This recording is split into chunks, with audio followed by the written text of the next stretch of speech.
Hi friends, നമുക്കിന്നൊരു beetroot തോരൻ്റെ recipe കണ്ടാലോ? ഇഷ്ടമില്ലാത്തവരും just ഇങ്ങനെ ഒന്ന് ട്രൈ ചെയ്ത് നോക്കുക, ഇഷ്ടപ്പെടും. കാരണം എനിക്ക് ഇഷ്ടമില്ലായിരുന്നു, ഇങ്ങനെ ചെയ്തതിന് ശേഷമാണ് ഞാൻ ഇഷ്ടപ്പെട്ടു തുടങ്ങിയത്.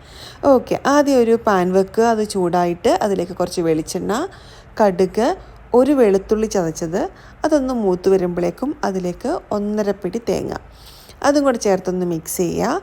എന്നിട്ട് അതിലേക്ക് കുറച്ച് മഞ്ഞൾപ്പൊടി, കുറച്ച് മുളക് പൊടി വീണ്ടും മിക്സ് ചെയ്യുക. എന്നിട്ട് അതിലേക്ക് ഒരു സവാള, 2 പച്ചമുളക്, പിന്നെ 2 ബീട്രൂട്ട് നൈസായിട്ട് അരിഞ്ഞെടുത്തത്, ഇതെല്ലാം കൂടി നന്നായിട്ടൊന്ന് മിക്സ് ചെയ്യുക. ഇതിലേക്ക് വെള്ളത്തിൻ്റെ ആവശ്യമൊന്നുമില്ല, പെട്ടെന്ന് വെന്ത് കിട്ടും, കാരണം അത്ര നൈസായിട്ടാണ് ഇത് അരിഞ്ഞേക്കുന്നത്. എന്നിട്ട് നന്നായിട്ട് മിക്സ് ചെയ്തിട്ട് ഒന്ന് അടച്ചു വെക്കുക. ഒരു 2 മിനിറ്റ്സ് മതിയാവും. 2 മിനിറ്റ്സിന് ശേഷം ഇത് ഒന്ന് മൂടി തുറന്നിട്ട് കുറച്ച് കറിവേപ്പില ഇട്ട് മിക്സ് ചെയ്യുക. നമ്മുടെ സൂപ്പർ ബീട്രൂട്ട് തോരൻ റെഡി ആയിട്ടുണ്ട്. അപ്പോൾ എല്ലാവരും ഒന്ന് ട്രൈ ചെയ്ത് നോക്കുക. Okay, by.